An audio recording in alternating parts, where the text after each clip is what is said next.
Gently close your eyes.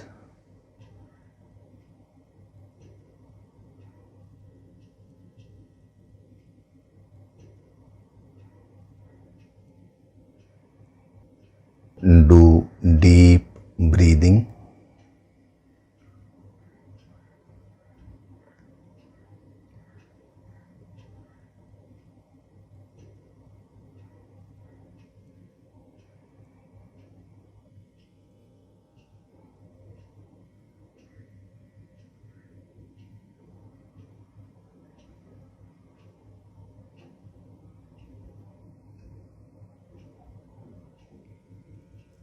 We'll chant Om once together.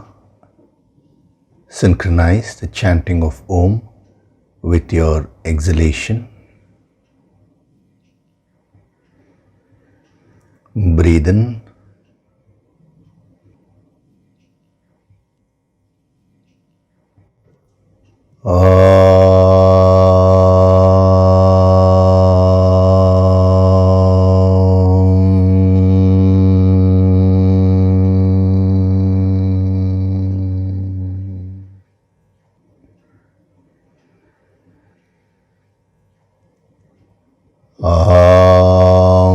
Sahana vavatu, sahanau bhunaktu, sahaviryam karavavahai, tejasvinavaditamastu ma vitvishavahai.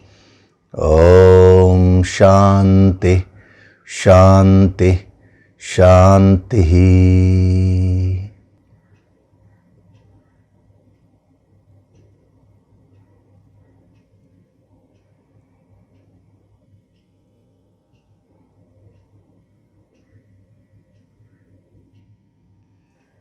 Gently open your eyes.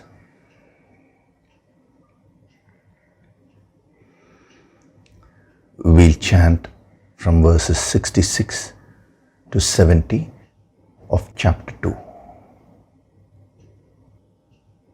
Nasti buddhirayuktasya, Nasti buddhirayuktasya, nachayuktasya bhavana, nachayuktasya bhavana, nacha bhavayata shantihi, nacha bhavayata shantihi, ashantasya kutah sukham, ashantasya kutah sukham, indriyanam hi charatam, indriyanam hi charatam, yanmano vidhiyate, yanmano vidhiyate, tadasya harati prajñam, tadasya harati prajñam, vayurnavamivambhasi,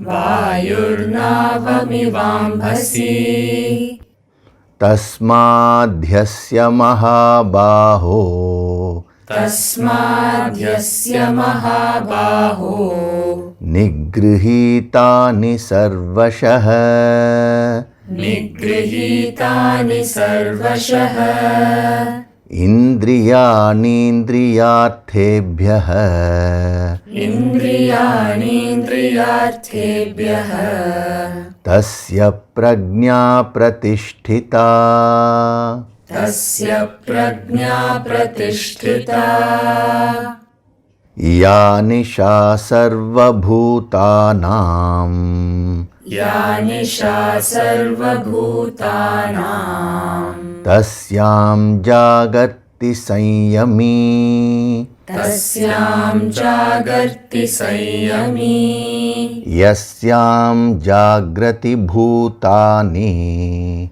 yasyam jagrati bhutani, sa nisha pashyato muneः, sa nisha pashyato muneः, आपूर्यमाणमचल प्रतिष्ठम्, आपूर्यमाणमचलप्रतिष्ठम्, समुद्रमापः प्रविशन्ति यद्वत्, समुद्रमापः प्रविशन्ति यद्वत्, तद्वत् kamayam pravishanti sarve. Tadvat kamayam pravishanti sarve. Sashanti mapnoti na kamakami. Sashanti mapnoti na kamakami.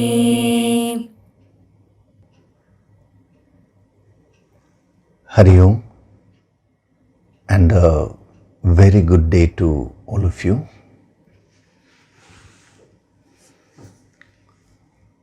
So last week I had given you certain subtler principles related to the law of connection and interconnection, and also related to this example of the wind carrying away the boat which is traveling on the water.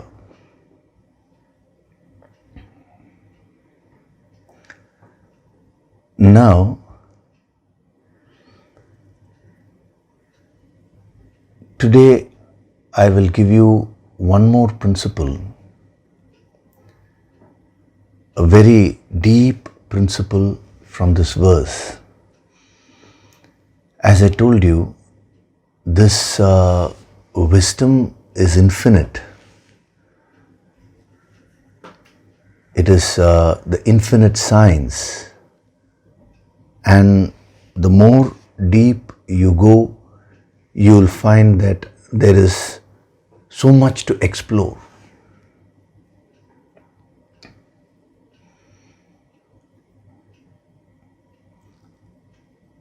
Actually, as your depth increases,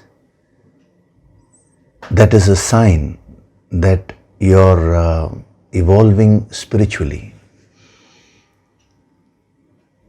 When you don't have so much depth, that is, depth means the capacity to penetrate. That is when you will seek external information in terms of quantity.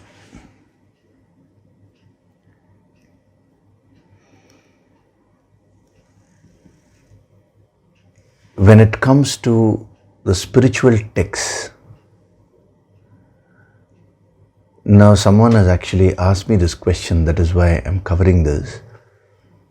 What he has asked is a very interesting question. He says there are so many scriptural texts. Now, when am I going to study all those texts? And when will I gain a deep understanding? Now, let me tell you one thing. If you go to the Upanishads, for example, a student approaches a master and asks him for this wisdom. In some way, like one question is, what is that one thing which we know, knowing which we'll know everything? In some way, they ask the same question, that is, question pertaining to the highest. And the master gives out this wisdom.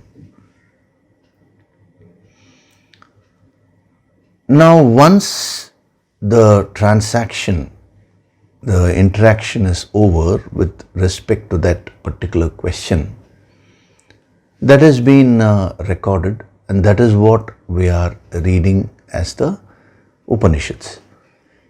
There are many, many Upanishads. Traditionally, there are 108 Upanishads. The number even goes up to 286 or something, but very traditionally there are 108 Upanishads, out of which they say 11 Upanishads are very special. That doesn't mean other Upanishads are not good. It's just that the three great saints, Shankaracharya, Ramanujacharya and Madhvacharya, had commented on these 11 Upanishads. So it took a special significance. But per se, we don't judge the depth or the beauty of the Upanishads based on commentaries. The Upanishads are have a spiritual energy, spiritual glow by themselves. Now, not only the Upanishads, if you take for example the Bhagavad Gita, which came much later, which prepares you for further higher contemplation, further higher meditation, then many saints came, they also contributed.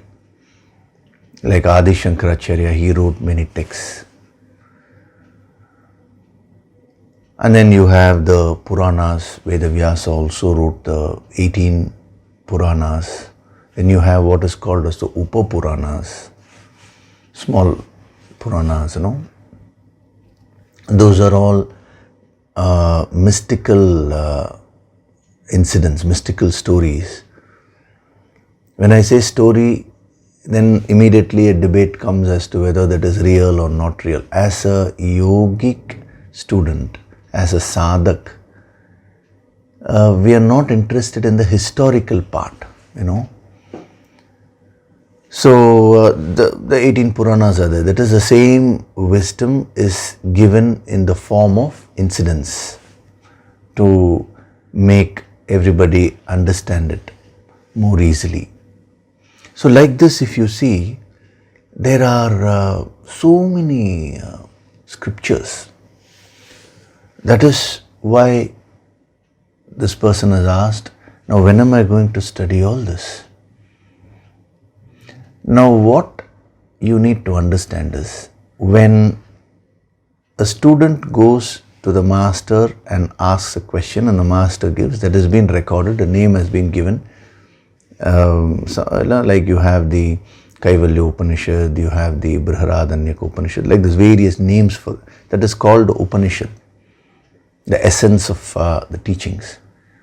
Now that particular student, he didn't study all the Upanishads. See, carefully understand this point. The student asks the teacher a question, the teacher gave him the answer and also gives him invokes the higher Shakti. With the energy it is transferred, and then the student sits and does a sadhana and completely expands his personality and becomes enlightened. Now, in order to become enlightened, what was the tool which he used? Just that wisdom which his master gave him, that energy which his master gave him. This is one Upanishad. Now, in another Upanishad, another student goes to another master and asks the highest question, and then the answer is given. That student uses only that wisdom which that master had given, the energy. He absorbs the energy which the master out of compassion gives him, and he gets enlightened.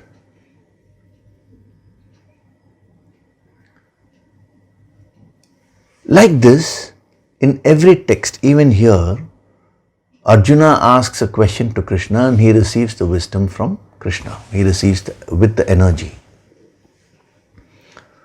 So none of these students have studied all the scriptures. This is what you should note. So what does this show? This shows that you don't require to study everything in order to get enlightened. See, what is your purpose? If you're doing that kind of external research, some people do, comparative studies and all that. If you're doing that, that is different. Even though you may be dealing with a spiritual text, you're not using the spiritual text to evolve spiritually. But if you are a sadhak, an aspiring yogi, you want to become enlightened, you want to become a sthita prajna, you want to become one with the infinite, then the wisdom given to you by your guru is more than enough. If you're able to absorb whatever is given, and if you're able to do the sadhana with that, if you absorb the higher energy which the Guru gives you, you will reach the highest. So for a sadhak, this question itself is meaningless. The moment you understand this principle, this question becomes meaningless.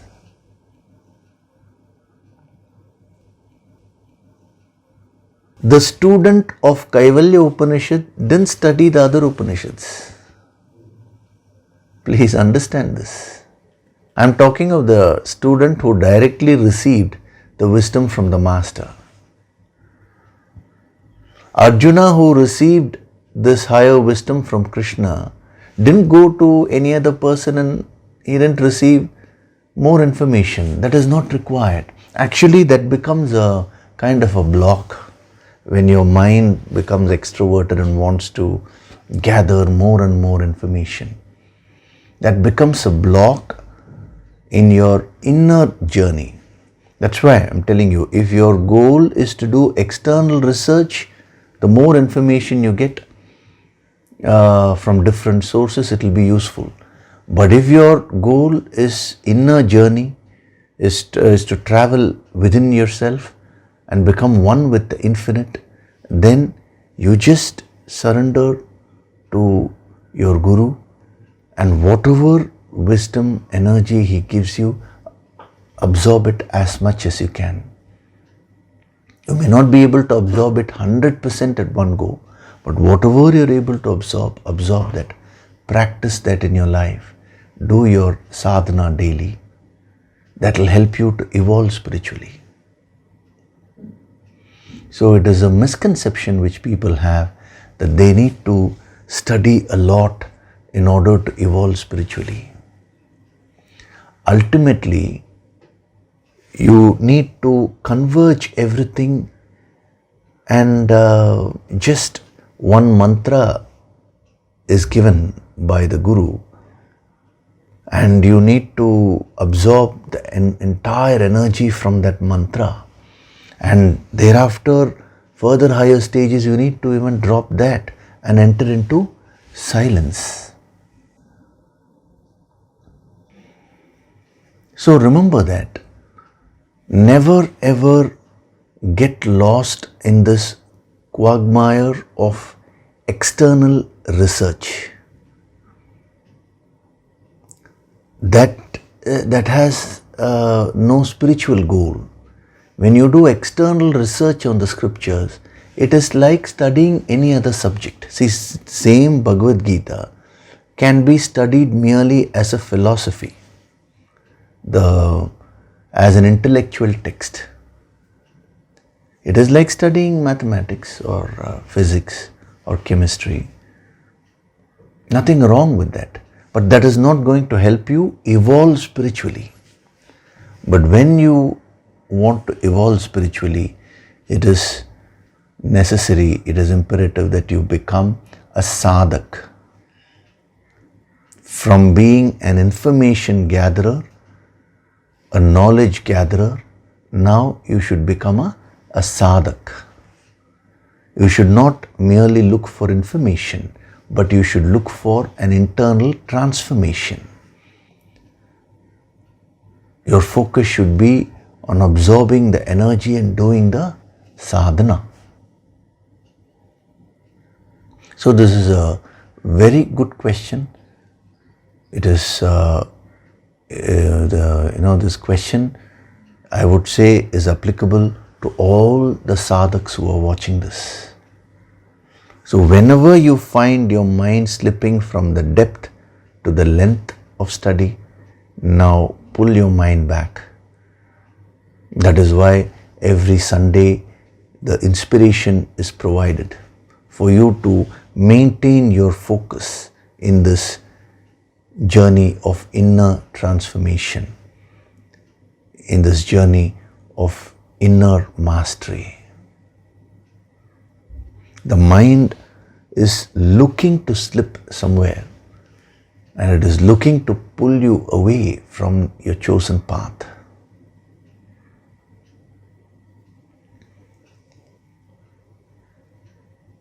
So, coming to this verse, when you when you look at the whole verse now, that is a few weeks back before we started this, if you had looked at this verse, you would have just seen, the mind which follows the roving senses that carries away the wisdom. It would have looked very plain. But now, with so much of wisdom having been given to you, now when you look at the verse, you will find it so engrossing and transforming. It is not only this verse, every verse. So, I want you to just look at the verse now as I am reading it and feel the energy, how you feel now with respect to this. After that, I will give you a very important principle which is there in this verse, and then we will move on to the next verse, because that principle is crucial for you to understand the deeper messages of the next verse. So what is he saying? The mind which follows the roving senses indeed carries away the wisdom like the wind carries away a boat on water.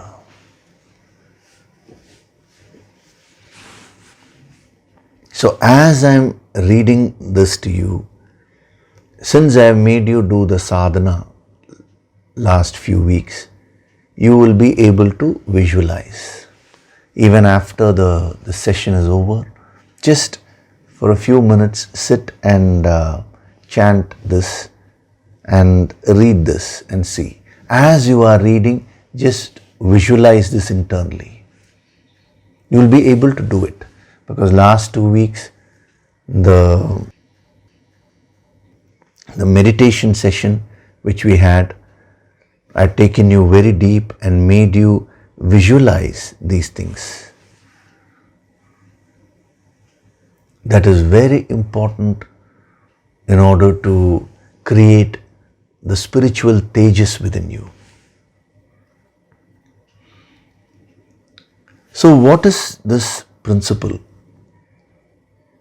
When you take an overview of this verse, there are 3 main words which he is using. The first word is charatam. Charatam means movement, something which is roving, something which is wandering, moving aimlessly. It could be casually moving or generally seeking information. That is charatam. The second word, important word, is anuvidhiyate. Anuvidhiyate means obediently following. You don't initiate, but you follow. That is anuvidhiyate. And then the third important word in this verse is harati. What is harati? Harati means carrying away. You don't initiate or you don't consciously move, but you are pulled by some force. That is called harati.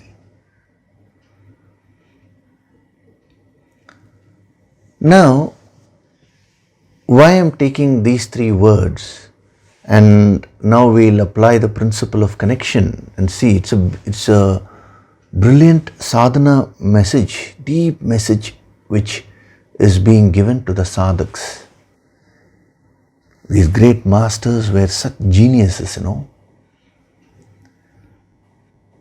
There is so much more to this. I am taking a very key principle which will help you to connect with the next verse once we go to that verse. First of all, the movement is very important in sadhana. Why this sequence of charatam, anuvidhiyate and harati, why do they assume so much importance? Because they are all talking of some kind of movement. And movement is so important when it comes to spiritual sadhana. If you don't progress, if you don't keep moving, then your personality will stagnate. No doubt, the ultimate goal is that changeless principle. That is only when you reach the ultimate. But what will help you to merge with the infinite? It is transforming yourself on a daily basis. That transformation is what is the movement. The internal movement is nothing but the inner transformation which you will experience as a sadhak. That is why in many of the discourses I have repeated this point, you would have heard it many times. Compare yourself with yesterday. What was I yesterday? Have I become a better person today? Day by day you need to progress. Just as change is the law of the world, everything in the world is in a constant flux of change. Similarly, internal change in spirituality, the internal change is what we call as spiritual evolution. So the sadhana which you're doing, the Yoga Sankirtan sadhana every day, is designed to bring about that internal change, internal movement within you, the transformation within you.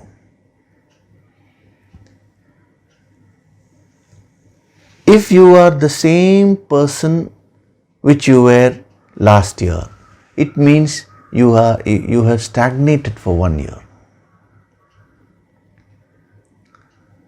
The same thoughts, same emotions, no change at all. It means you have not progressed. Wherever there is no movement, there will be stagnation. See, the water is constantly moving. If you see the river, the ocean, that is fresh. But wherever water stagnates, that starts gathering dirt. It is the same thing with respect to your personality also. When you don't keep moving, you will stagnate. See, even with respect to the worldly sense, this law is applicable. According to times, you need to keep updating yourself, upgrading yourself and keep changing. That is why when we changed this whole format to online due to the various lockdowns and all that, there were many people who were saying, oh, we are not used to watching things online. I am not familiar with technology and all that. So as a sadhana, I had requested everybody to upgrade yourself, to update yourself. It is very important. See, after 5 years, the entire technology may change.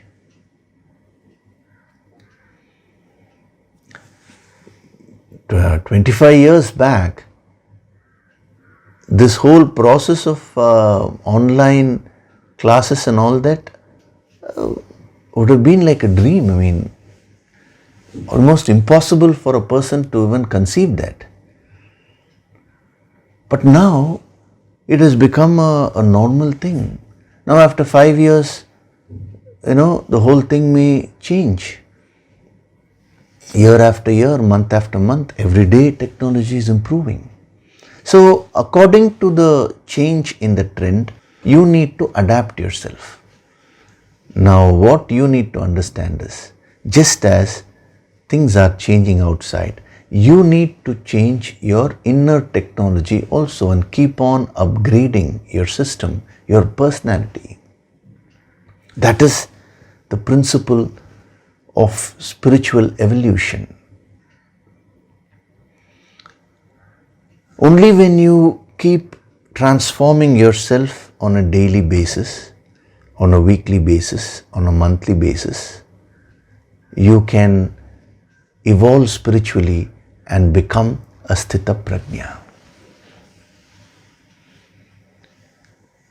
So that is why these words charatam, anuvidhiyate and harati, they assume tremendous significance in a sadhak's journey. See, when you see it superficially, none of these words will mean anything to you. That's why I'm telling you, the yogic approach is a real boon to humanity. And those of you who are enjoying this, who are experiencing this, you are all very, very fortunate. Because it is only when you use the yogic approach, the inner movement will happen, the transformation will happen.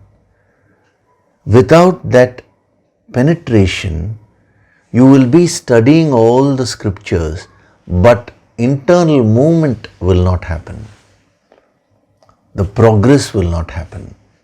That is why you find people, they take up some spiritual practices, so-called spiritual practices, and they go on doing it for many years, but they remain the same.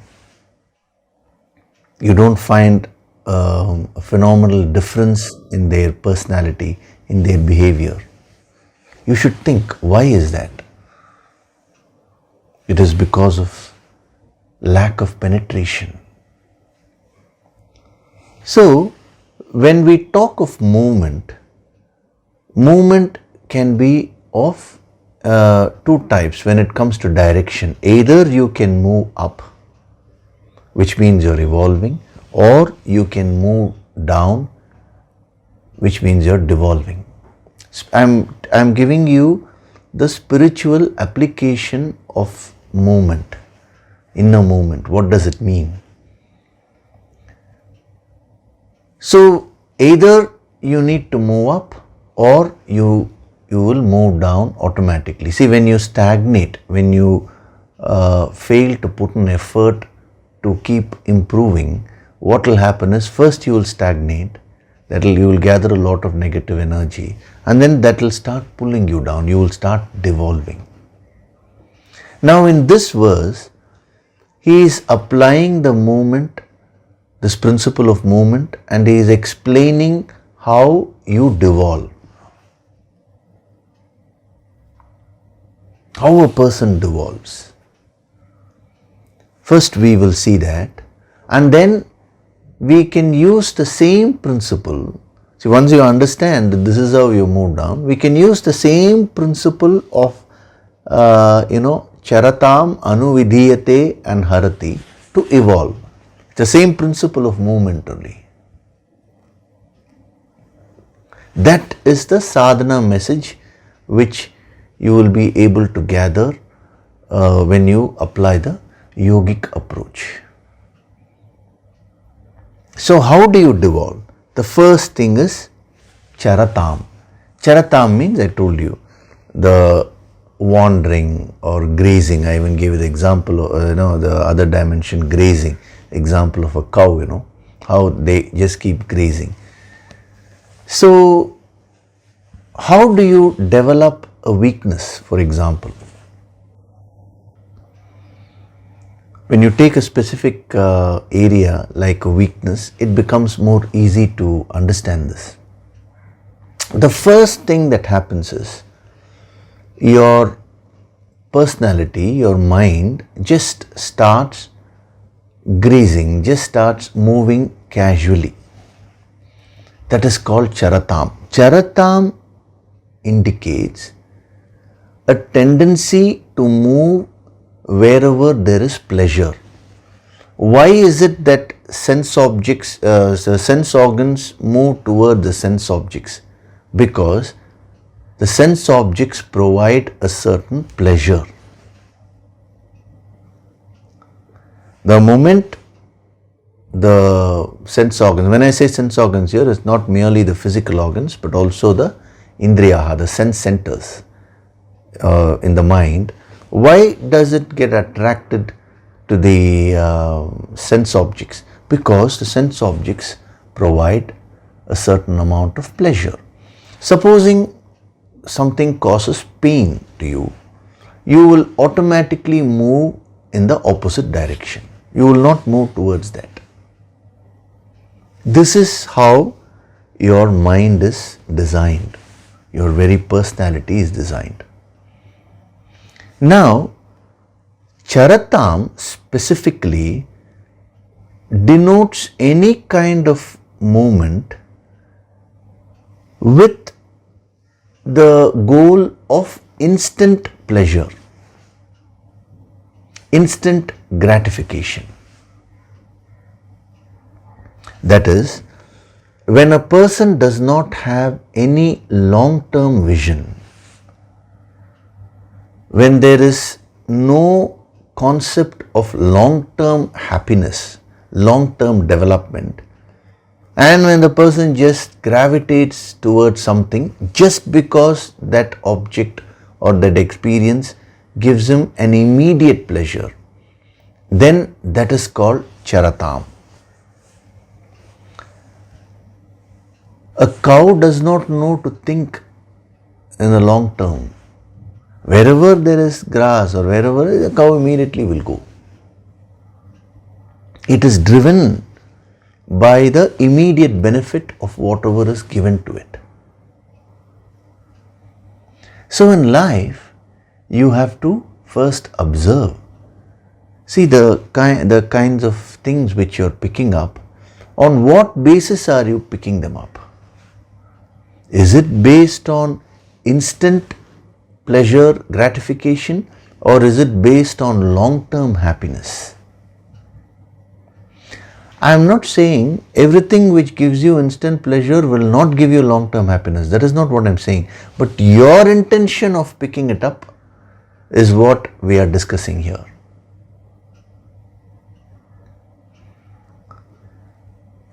Even if you take this very experience of gaining this wisdom, right now you are listening, what is your goal? Is it merely to understand a few things from the Bhagavad Gita? That is just instant gratification. Is it merely to solve some particular problem which you may be having? Again, it is the reference point is just instant gratification, instant benefit. What we mean by instant pleasure is instant benefit. But you may be watching this discourse with a long-term goal in mind. I want to transform my life. I want to become one with the infinite. I want to make my life much better. These are all higher goals, So the mind has this tendency to go for instant benefit, instant pleasure, and stop with that. Now, as a first step, if you want to create that internal movement, if you want to grow spiritually, as a first step, you need to conquer this. You need to learn to pick up things in life based on a long-term vision, long-term benefit. Incidentally, that may also give you instant benefit. See, if you misunderstand this, how you will take it is, oh, anything which gives me instant pleasure, now I should avoid. That is not what is being said by these masters. They are only saying, let not your decision be taken just based on instant pleasure or instant gratification. then you have a very narrow short-term vision.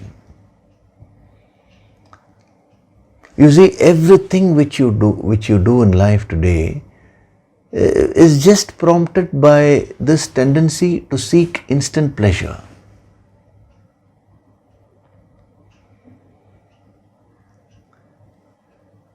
See, even when we talk of becoming healthy, I'm giving you various applications, Now you need to put in that effort. Why did I have that 22-day course, which is right now available online also?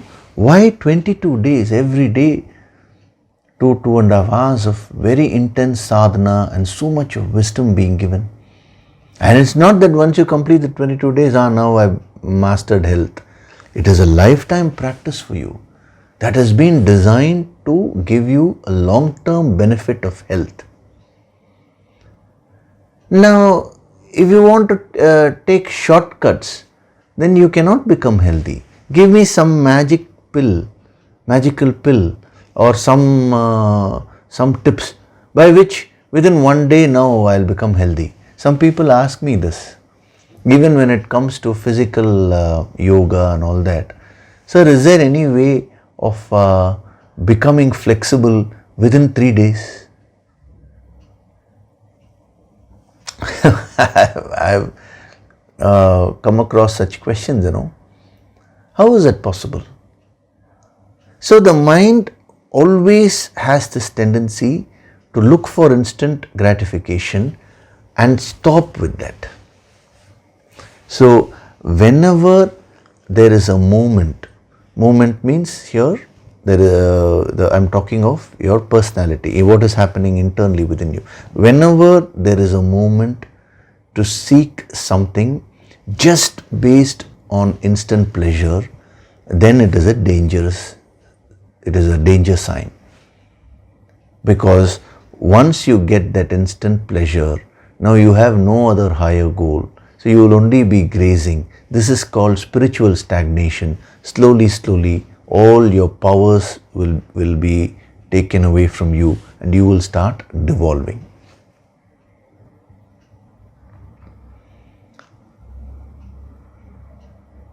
So whenever you have a weakness for something, how is it that you developed a weakness? It all started off with charatam. An alcoholic becomes addicted to alcohol only in the end, at some stage, later. But initially, it was just for instant gratification that gave him instant pleasure, so he may have taken it. A drug addict becomes an addict only later. But what prompted him to go for it first? Instant gratification. Without examining whether that will give him long-term benefits or whether that will harm him in the long way. If he just merely moves towards that, it is a very, very dangerous thing. So most of your stress which you're facing today in life is because of this only. Another classic example is, supposing you have an X amount of money, but there is some object which you want to buy. Now, your neighbor is having a higher model cell phone or a higher model television or whatever it is. So you see that, immediately you compare yourself with that person. Now you also want it. So what do? You take a loan which is way beyond your capacity, just for that instant pleasure. And you're so happy when you buy that, whether it's a cell phone or whether it's a television or a car or whatever it is. No doubt it gives you immediate pleasure. But the loan which you've taken, if it is way beyond your capacity, after a while, now that will start giving you so much of stress. You will neither be able to leave this because you would have developed an addiction, nor will you be able to be stress-free because of the loans which you've taken. When the loan is well within your capacity, you will not feel stressed. I am talking about when it is way beyond your capacity. That is what is happening today. So that one decision which you make can impact your life for many, many years. Constantly, every minute of your life, you are using your choice and you are making decisions. And one decision has an impact not only in the short term but also in the long term. So as a sadhak, what is the sadhana message which you get from Charata? The first thing is, whenever you get into any experience, here he is talking of no doubt the sensual experience, that is an example, but you can extend it to all the areas of your life. Whenever you get into any experience, whenever you want something in life, just ask yourself, what is the long-term impact of this?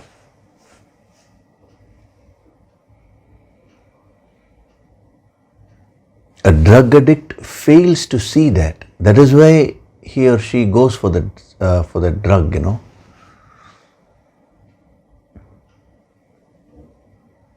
So in that area of your life, what is the long-term impact? You want to take a loan way beyond your capacity and get a car. Now what is going to be the long-term impact? If you think that, no, I'll not be able to manage this, the loan will be too much, then you reduce your loan, you get an object which is well within your financial capacity. Then that will give you happiness in the long run, because the stress build-up will not be there. This is what you need to do as a sadhak. So when the mind is in the charatam stage, you have the choice. See, as a human being, you always have the choice of action. That choice of action is fully available to you when the mind is in the charatam stage.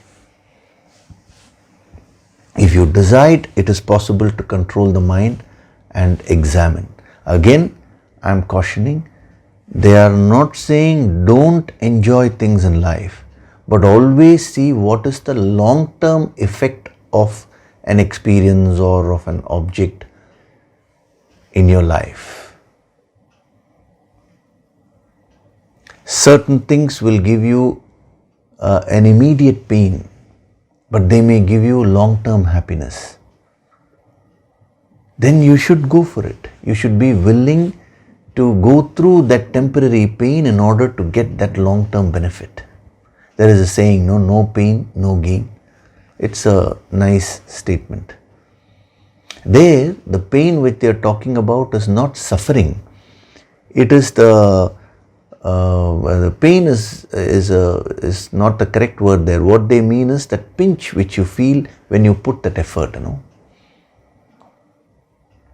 So what will give you the strength to achieve things in your life, to become a real achiever? It is when you conquer this tendency of charatam within you, the tendency to keep moving based on instant pleasure or instant benefit. So this is the first kind of movement, charatam. Now when you don't exercise your choice and when you don't gain control over your mind, you will move to the next stage, which is anuvidhiyate. Anuvidhiyate is a deeper kind of movement. Charatam is a superficial movement. Anuvidhiyate is deeper movement, intense movement. Just as in supposing a person is dancing, you have casual steps, then you have intense steps also. Whether it's dancing or exercising, you have simple casual steps, but you have very intense steps also. Intense movement. That is represented by anuvidhiyate. What is anuvidhiyate? Obediently following, mechanically following something, no questioning. So here I explained to you in the last few weeks I've been covering this. Anuvidhiyate means your entire mind, all your emotions start flowing in that direction. If the direction is positive, it is wonderful. But if the direction is negative, then it becomes very dangerous. Here he is giving the example of the emotions flowing in the negative direction. So first charatam, the tendency to seek instant pleasure, and then that pulls the whole mind, which is the emotions. So as I told you, emotion means energy in motion. So you will start getting emotionally attached to that object or person. Love actually helps you to evolve. I'm not talking of love here, I'm talking of attachment. Attachment means becoming dependent on an object or a person for your happiness. Once your emotions start getting connected to that object, then it becomes a very strong movement of the mind. That is when you form a habit. Your habits can be negative or positive. It all depends on this only. When it is at the charatam stage, it is not a habit yet. But when it comes to anuvidhiyate stage, now what was a casual movement now becomes a full-fledged habit. It gathers a lot of momentum, force.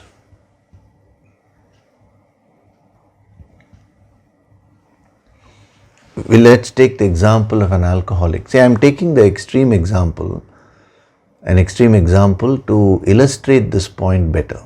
But you got to take it and apply it in every area of your life. So an alcoholic casually drinks, immediate pleasure seeking.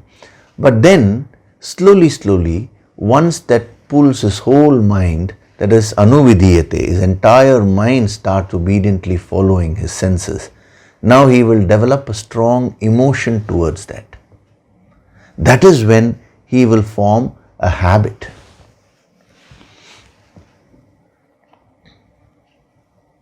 Every day, the moment that time comes, immediately his emotions will start running towards that alcohol. The mind will start running towards that alcohol. It means the habit formation has started. The movement has become more deep. It is not only that any small thing may trigger this movement. He may just see somebody, he may be seeing a movie, someone may be drinking in that movie. Immediately that will trigger this emotional connection. See, you get an emotional connection with that object.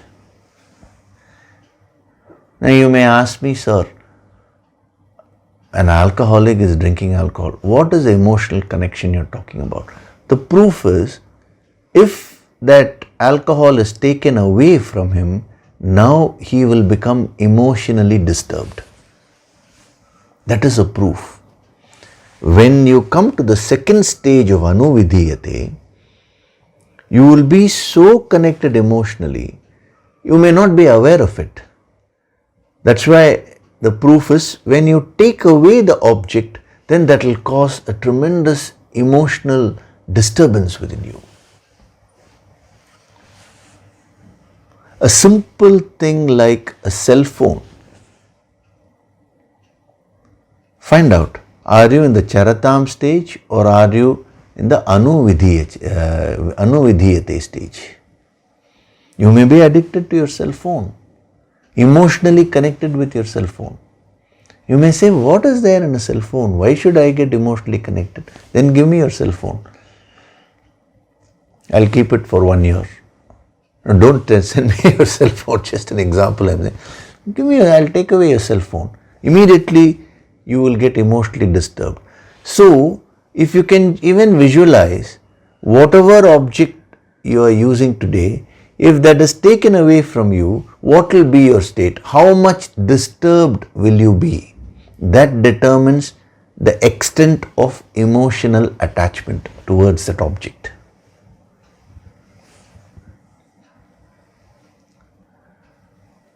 It is a very, very deep principle. After I've explained this in terms of devolution, then I will also explain to you how to use it to evolve. The same habit formation can be, the principle of habit formation can be used to form positive habits, So in this stage, the choice of action reduces. That is, the power of the choice reduces. The same choice of action is there, but there are more factors to disturb the choice of action.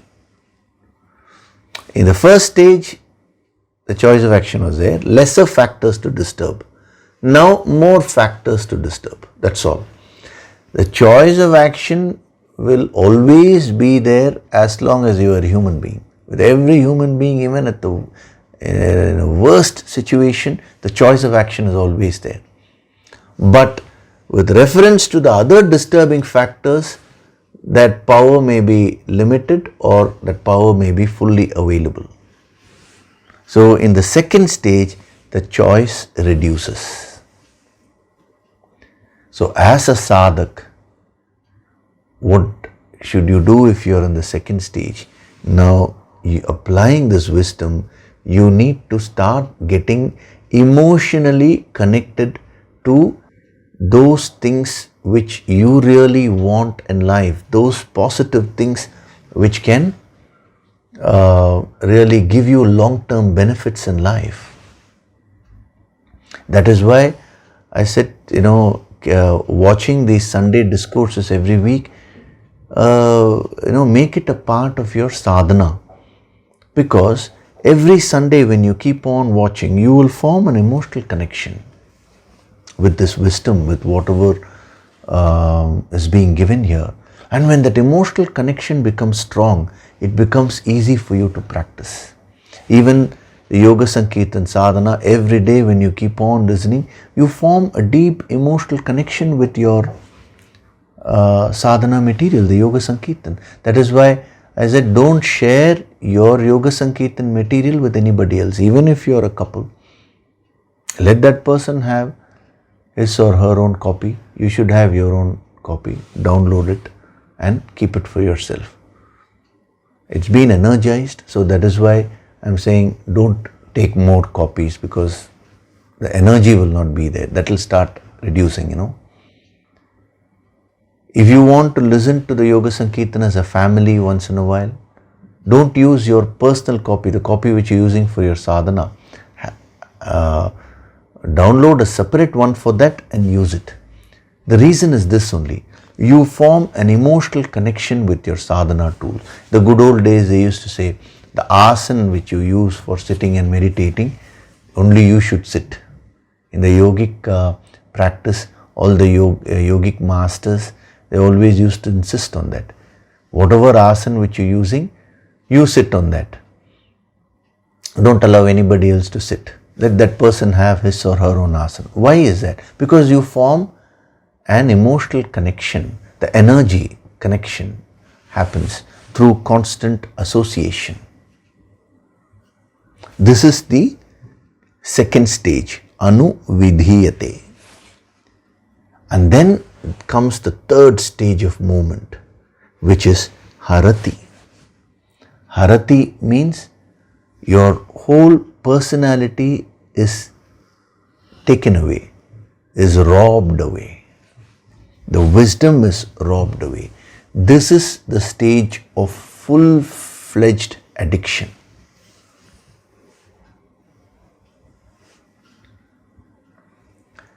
Where you become a slave to that object.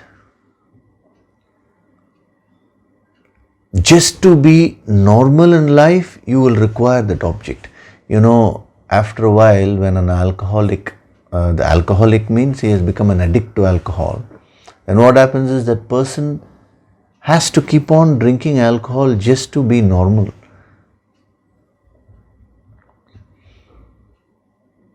That is a very, very dangerous state.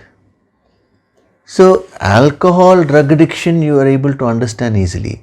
But in life, you are addicted to so many things. It's only a question of it's only a question of varying degrees. And it is not only to objects. You are also attached and addicted to people. Relating with people, giving unconditional love, that actually uplifts you. But becoming dependent on others, becoming dependent on various objects, whether it is a cell phone, whether it is a television, whether it is your computer, whatever be it, then that actually reduces your happiness. Why is it that there are problems in relationships? Two people marry. After 25-30 years, still the problems are there. Why? Because of this only. Because the wife is relating to the husband in terms of, she's dependent on the husband for happiness. The husband is dependent on the wife for his happiness. So both are in a weak state. So when they relate with each other, there will be a lot of issues. In spirituality, we use the emotions to become strong. Instead, if the wife develops unconditional love and starts thinking in terms of what can I do for my spouse, the husband develops unconditional love, starts thinking what can I do for my spouse, that relationship will be so, it will be so deep and it will elevate you spiritually also. So when you relate to various sense objects in life, nothing wrong with sense enjoyment. I am repeating it again and again. Even in the next verse, you may conclude in the wrong way that sense enjoyment itself is wrong. No. You can use the same sense enjoyment to energize yourself as a relaxation, so that you can put in all the effort to your goal, towards your goal. But when you become addicted to any sense enjoyment, instead of that energizing you, that will start pulling away all your energy. That is the state of harati. Once you get into the harati stage, what are the symptoms of that? The wisdom goes away. Wisdom goes away means you start justifying your weaknesses. See, one thing is to make a mistake. There is some, if you're making a mistake, you may seek guidance and you may correct.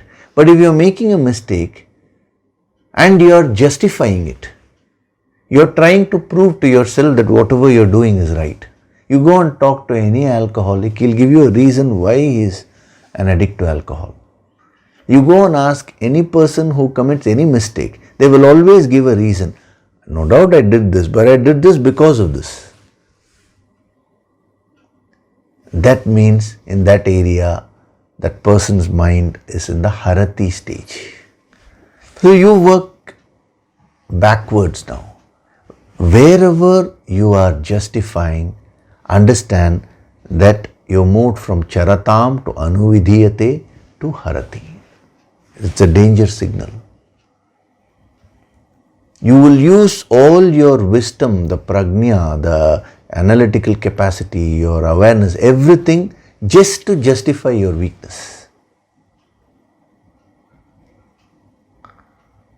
I am getting angry because that person is behaving like that. It's a justification which you give for yourself. I am losing my peace of mind because that person is insulting me. Why should that person's insult destroy your peace? Why should you allow your sleep to go away because of another person's behavior. If you are not in Harati stage, you will start thinking like this. Your wisdom will start manifesting correctly. But when you are caught up there, when your wisdom has been robbed, then you will start using the same wisdom to justify your weaknesses, all your negativities.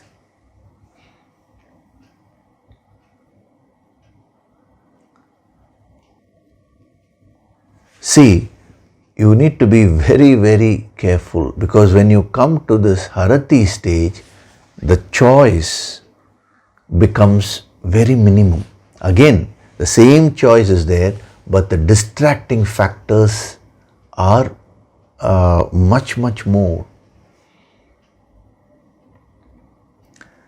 See, in order to make a choice, in order to use the choice effectively, the inner wisdom will help you. But when that wisdom itself is being taken away and you are using your prajna to justify your weaknesses, then it will become more difficult for you to choose the higher, choose the right thing.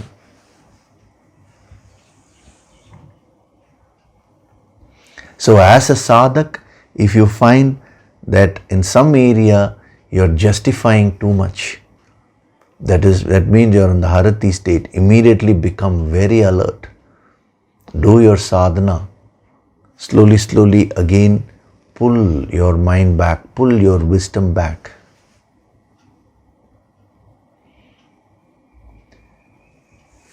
Everyone makes mistakes. It is not that a saint means a saint will never make a mistake. No. Everyone makes a mistake. If you take the Puranic stories, they have showed even gods making mistakes. But what is the difference? See, it is all beautiful incidents which have been enacted in order to give us a message. What is the difference between a divine person and a normal person? A normal person goes on justifying his or her mistakes. They don't want to change. Whereas a divine person, if at all a mistake is committed, first when the prajna is very much intact, the mistakes become very minimal. But sometimes due to lack of facts or something, some error can happen. But when that error happens, immediately that person is willing to change, is willing to adapt. No justifications. If you're truly spiritual, if you have made a mistake, you will not hesitate to say sorry. In order to apologize, you require a lot of strength. When you're rude to someone, you have all the strength. The anuvidhyate, the emotions just flow. But later on, when you are in a quiet moment and you think about it, oh, I think I was very harsh. Now, to go and say sorry, you're feeling very awkward. But a spiritual person becomes like a child. No ego whatsoever. The ego becomes a very important factor here. When you are in the Charatam stage, ego is there, but it is less. When you are in the Anuvidhyate, the ego becomes more. But when you are in the Harati stage, the ego becomes maximum. When the wisdom goes away, the ego also rises. The inner wisdom, the higher wisdom and ego are inversely proportional to each other. When one becomes more, the other one will become less. So the wisdom increases, the ego will reduce. When the ego increases, the wisdom will reduce. This is how it works. Some people tell me, I want to become a Sthita Prajna. The I stands out first. You can become a Sthita Prajna. The state of Sthita Prajna can be experienced only when you drop the I. Sthita Prajna doesn't mean as an individual person now you will become glorified. No. Sthita Prajna means you have dropped all your ego and you have become one with the infinite. So as a sadhana, you should practice this. In your life, examine what are the areas where you are in the Charatam stage. What are the areas where you are in the Anuvidiyate stage. Anuvidiyate means your emotions will be very strong there. You will feel strongly about something. It could even be an ideology. You may have a viewpoint. You feel very strongly about it. So when somebody else gives another viewpoint, you will immediately get angry. You may like a particular person, cricketer, let us say, or some celebrity. Another person may not like that person. You may say, no, I don't find him good. I find this person good. Immediately, a big argument will ensue. It means Anuvidiyate stage.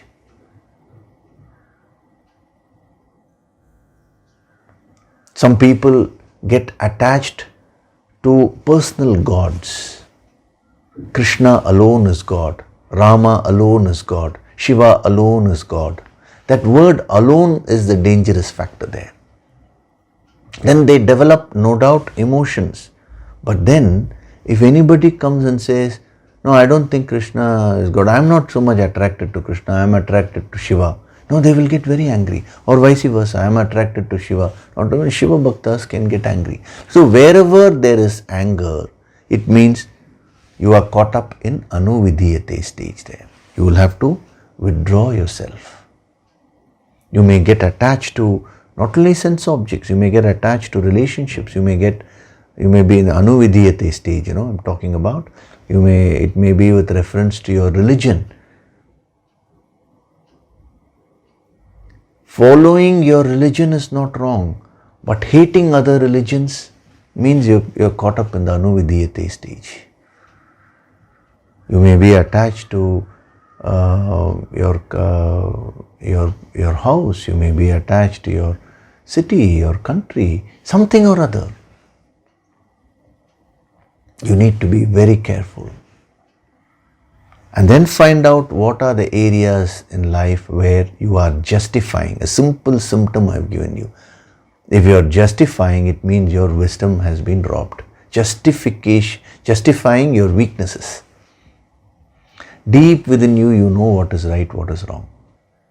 That is what Arjuna asks in the 3rd chapter. When we come there, we'll see.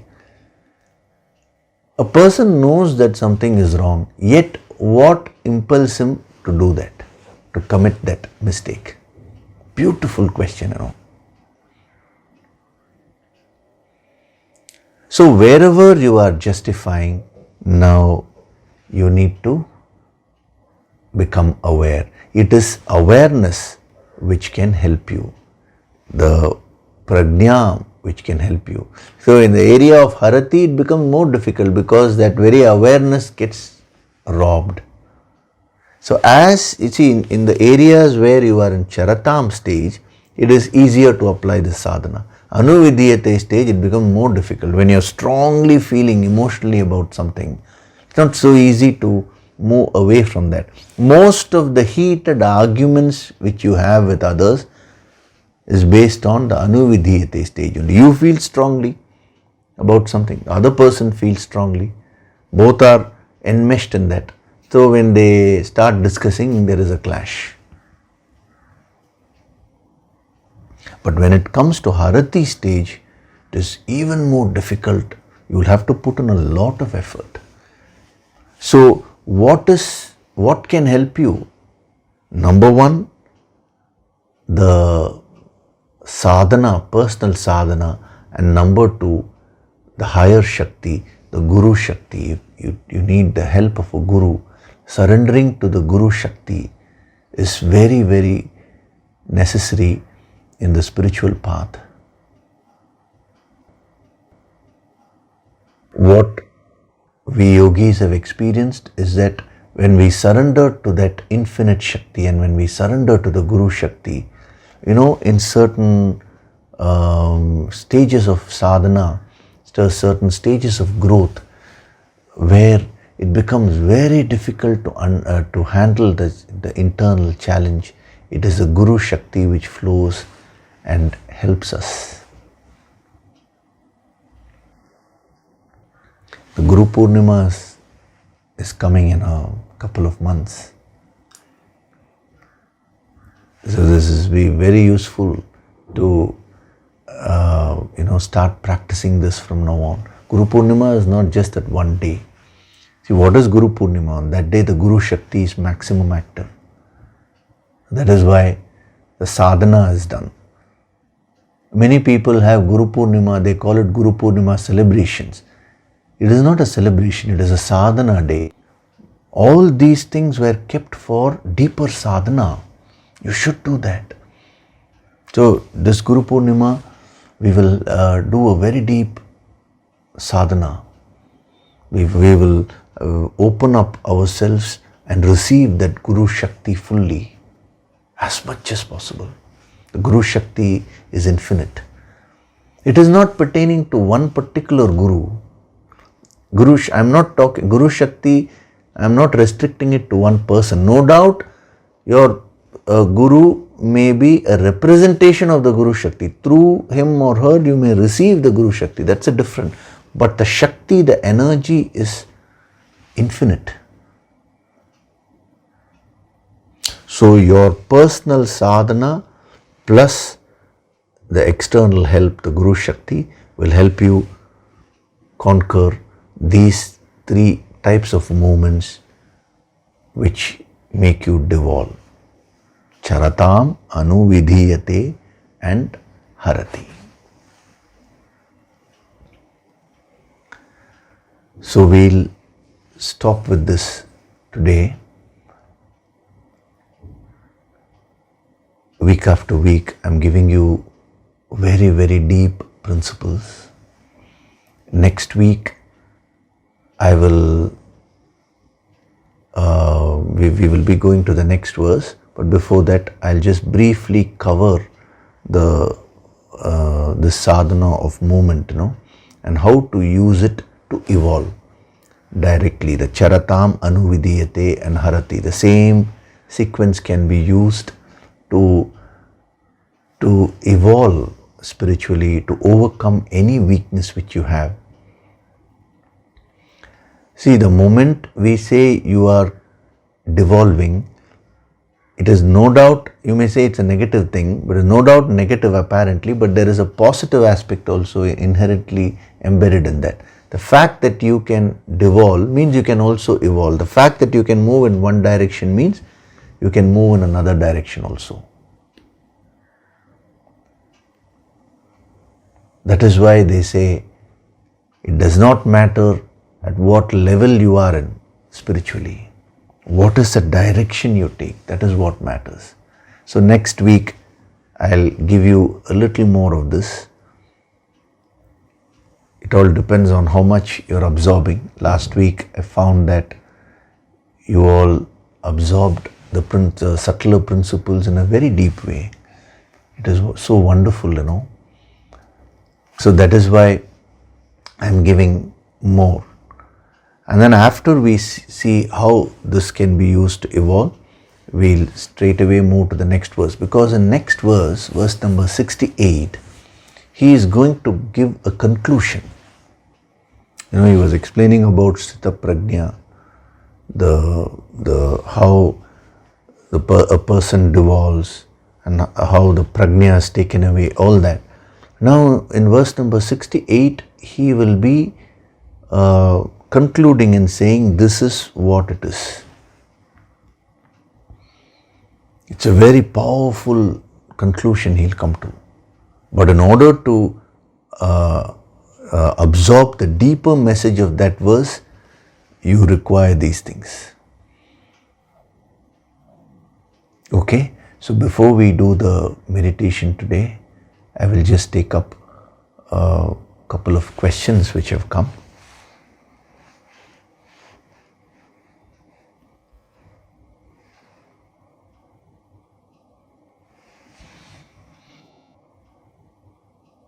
I am aged 80 plus. I am an ardent follower of your Sunday telecast. From my level of philosophical or spiritual knowledge, commenting about your discourses will be arrogance par excellence. So now I will feel very grateful to you if you can express your views on this. We in Brahmin community do Shraddham to departed father and mother on the respective tithis. While I believe in this and do so for my father for the last 68 years and mother 20 years, some of my relatives say it is not necessary once we do in Gaya or Varanasi. Your comments on this? While on this year I could not do for my father due to COVID-19 restrictions and Prayashchitam has to be done. Yours sincerely, S. Balasubramanian. So it's a nice question which you've asked, sir. Now, I'm not getting into the full significance of the Shraddham ritual and all that. That will take a long time. Actually, I did cover the significance with respect to sadhana when we did the second, there is few months back, probably last year, when we were in the earlier verses of the second chapter where Krishna talks about death directly. So I don't know whether those videos are available on YouTube. Anyway, they will all be coming. So when that comes, you can watch that.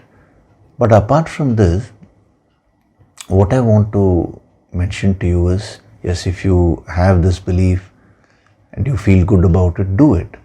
But one thing you should remember is, per se, the ritual has no significance. It is how you do it that matters. The rituals regarding death have been detailed in the Garuda Purana, which talks of the art of dying. I'm saying, I'm putting it as art of dying. You may wonder what is Yogishri saying? How can dying be an art? That's how, but they've described it in the Garuda Purana. It's a very sacred experience of leaving this body and going forward. I'm talking from the soul's point of view. It is not a negative experience, death. It leaves the body and the soul goes forward in its journey.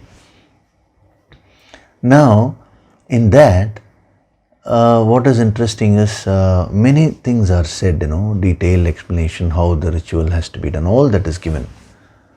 But having said all that, then what is supposing you are not able to, you don't have money to buy all these things to do that ritual, then no problem. With whatever money you have, buy some simple things and perform the rituals. Now, even say, supposing you don't have anybody, let us say for yourself, you have no relation, no son, no daughter, nobody, you're alone. Then you may get a doubt, who will do the rituals for me? He says, no problem, before your death itself, you do ritual for yourself.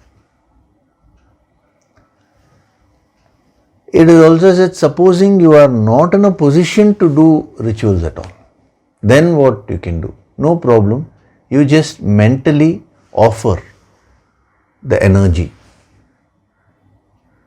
You can even mentally do that. It is very interesting. First they explain the rituals and then they say if you can even mentally do that, you can even do it for yourself. So, that shows the flexibility. Per se, the rituals are only tools. Why that is being done is what is most important. See, these rituals, Shraddham ceremony, all these things were kept to create certain vibrations for yourself. First, to overcome your attachments. It is not to think about the people who have departed, but it is to overcome your emotional attachments, karmic attachments towards your ancestors. Number one. Number two, when you generate the positive vibrations, whoever has died, that soul will benefit from that. That soul will receive the positive energy. So that is the principle. There are so many misconceptions about that. As I told you, I am not getting fully into that now. Like they think that women should not do it. But in the Garuda Purana, it's clearly mentioned that women can also do it. It is mentioned it can be done by a son. Son is not their daughter. Why they gave first preference to son was because, walking to the cremation ground, all those things, in the good old days, it was the cremation used to happen outside the city. So, the risks of wild animals, all these things were there. That's all. But otherwise, it's clearly said. The wife can do to the husband, the daughter can do. So somehow down the line, everything has been misunderstood, misrepresented, and we have lost the true spirit of what was given. So the spirit of these rituals are this only, two things. One is to overcome your attachments. When you chant those mantras and create those vibrations, your attachments will go. Number two, to generate positive energy so that the soul can also be assisted. That's all. This is the basic principle. I am giving you that today. So if you are unable to do it, your father, no problem. What you can do is, see, if you take the Yoga Sankirtan material that contains the energy of the Vedas. Yoga Sankirtan is nothing but the science of sound vibrations. So you can just play the Yoga Sankirtan, do your sadhana, and after the sadhana is over, you can offer it to God and request, "Oh God, please send it to my father's soul." Even if your father has been reborn somewhere, it will reach him. So with that bhavana, when you do that, that energy will reach. There is a higher method, the yogic method which yogis use, directly sending the energy and helping the soul to ascend. That only yogis will be able to do. But you can use the Yoga Sankirtan because it directly generates those positive vibrations. But don't send it directly, because in case there is any attachment, that will not help you karmically. That is why this sadhana is prescribed by our yogis, that you first offer it to God and then request the infinite to send it to the concerned person. You can just do that. And even when a person is in his or her deathbed, if you can play the Yoga Sankirtan, that will be very good for the soul to ascend. Death is a very divine experience. It is because of our attachments that we feel that it is something negative. No doubt you will miss the person. Those emotions are natural. But beyond all that, there is a spiritual significance to that. So if a person is in a deathbed, it has happened to a few sadhaks, their parents, when they passed away, they played the Yoga Sankirtan. And the last thing, there was a person, an elderly person who passed away. And as he was passing away, he was singing the Shri Hari Dhyana, Om Namo Narayana, and he passed away. Even recently, a sadhak has written that her mother, when she passed away, she did intense sadhana. A lady from Bangalore, she passed away. She did so much of sadhana before leaving this body that she helped her soul to ascend. So certain things cannot be proved physically, So can you give us a proof? No, I can't bring physically a soul, and she is not possible. So these are all very deep principles. So one important thing is, sir, you have to drop your guilt. It is the energy, the vibrations which matters.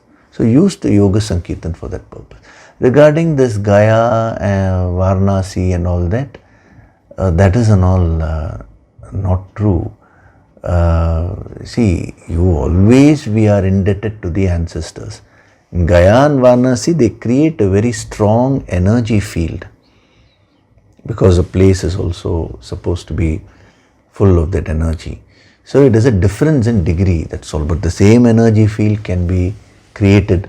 The Yoga Sankirtan will help you in creating that, So it's very important not to feel guilty in case you miss some ritual, because the same principle can be adopted in another way also.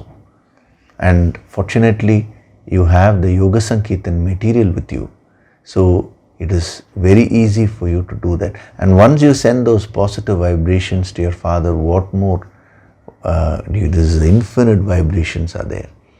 That is the best you can do to help the soul in its journey, Okay. So rest of the questions we'll see in the coming weeks. We'll do meditation now. Sit in a relaxed way. Gently close your eyes.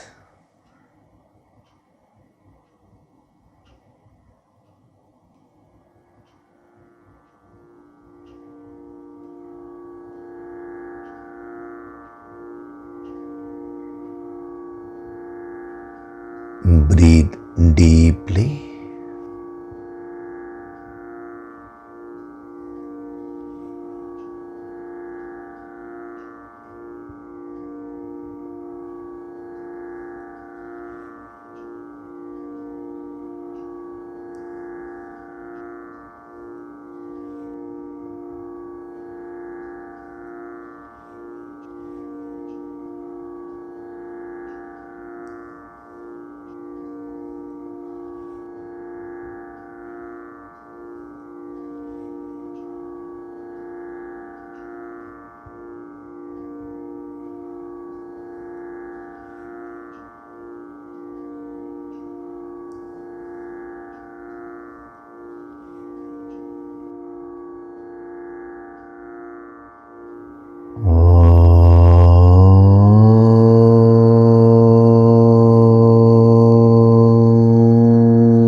With every breath, I am entering into a state of deep relaxation.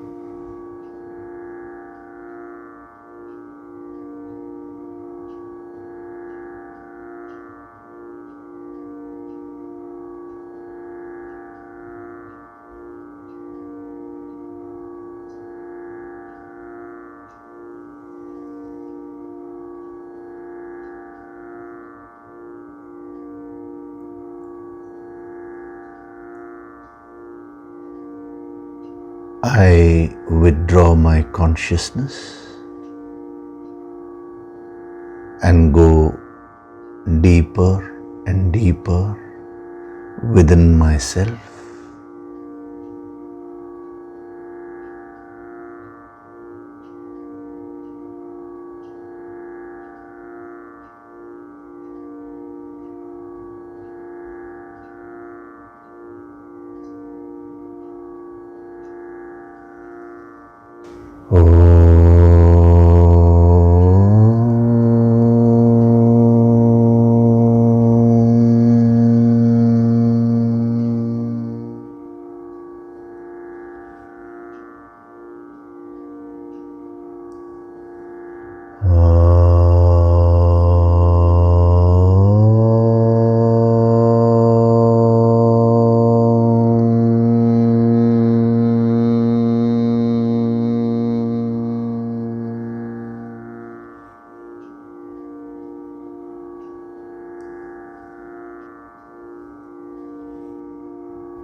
From this moment onwards, I choose to use the principle of movement, the inner transformation, to evolve spiritually and become one with the infinite.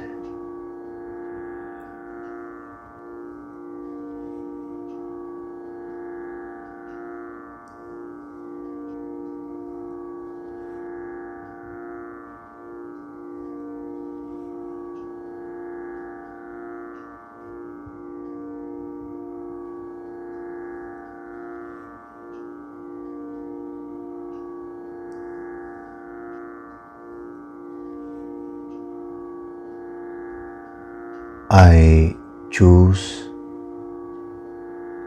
to do my daily sadhana with complete surrender to the infinite Shakti and the Guru Shakti.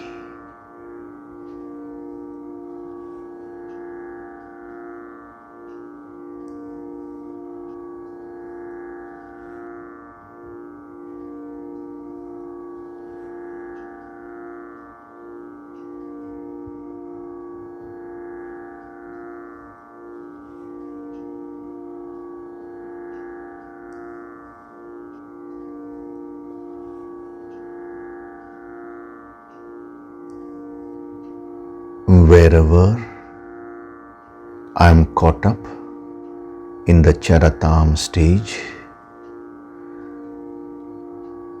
I choose to assert my long-term goal.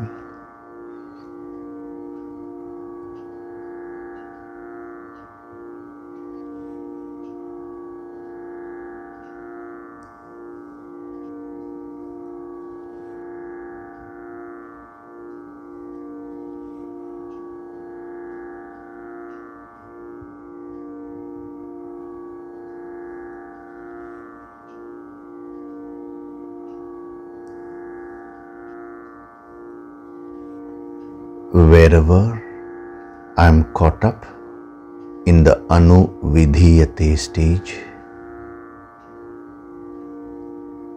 I choose to focus all my emotions towards my chosen positive goal.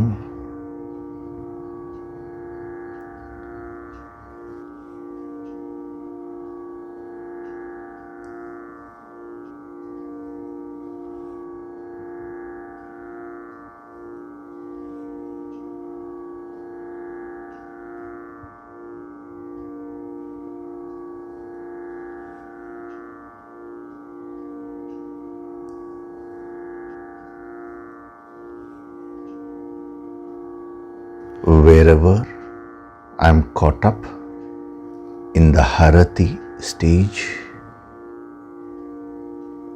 I choose to exercise my prajna, my awareness, with the blessings and help of the Guru Shakti.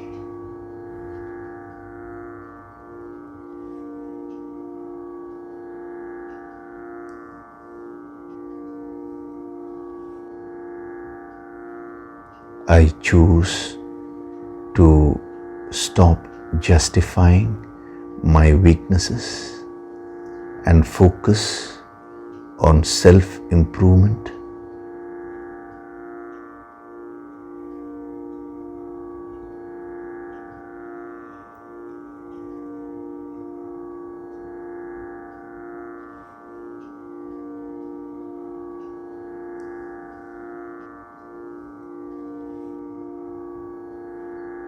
I am one with that infinite.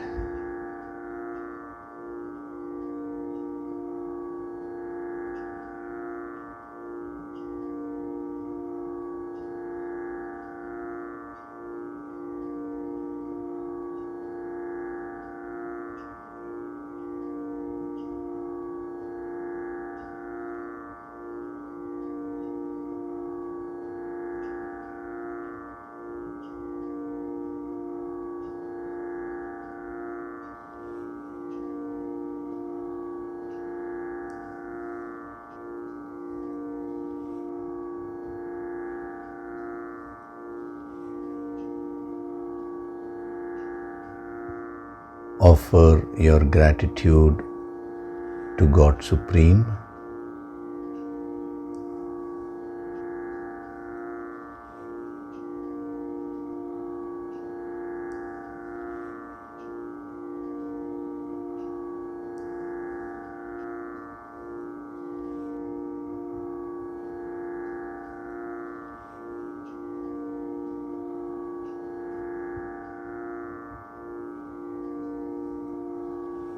Offer your gratitude to your Guru and all the holy masters.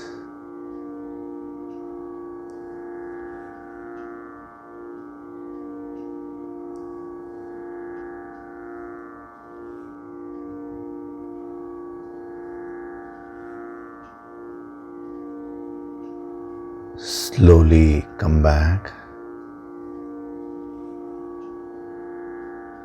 Wriggle your fingers, your toes.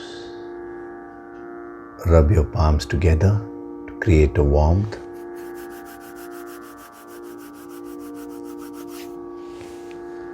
Cup your eyes with your palms.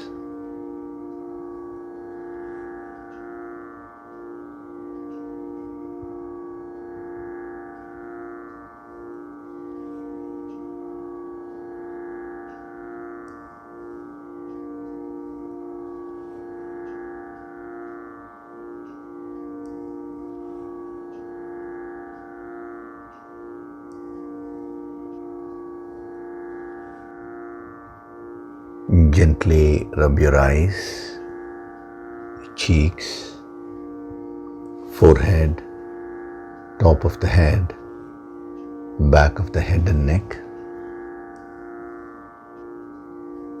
Slowly open your eyes.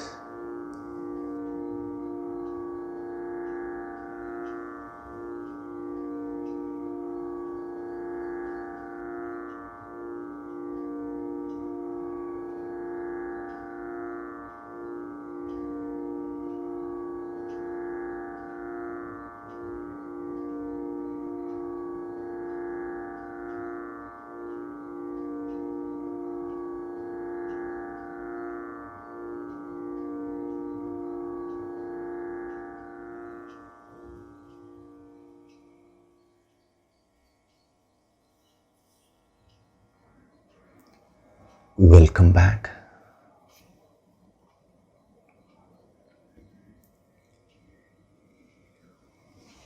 So it has been a very, very deep session today. In the meditation, I've taken you deep inside and made you visualize the inner movement. This is very important because you need to know to handle your energies. You need to know to direct your energies. When you gain this capacity to direct your own inner energies, you can achieve anything which you want.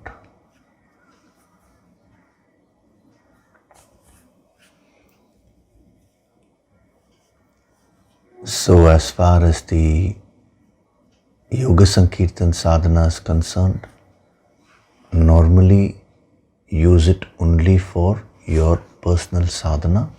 This point which I said about to the person who had asked the question, that is a specific message. So don't get into that too often. When you do your sadhana properly, it is said in the Upanishads that when a person evolves spiritually, 7 generations benefit this side and 7 generations benefit that side. Then you may ask me, what about the 8th generation? Actually, the entire generations benefit, all the souls. So the emphasis there is on you doing your sadhana and evolving spiritually. That is how you can radiate the higher divine energy and become a source of positivity, become a source of divine energy which will spread everywhere in different dimensions also. Okay? So thank you very much. Hari Om.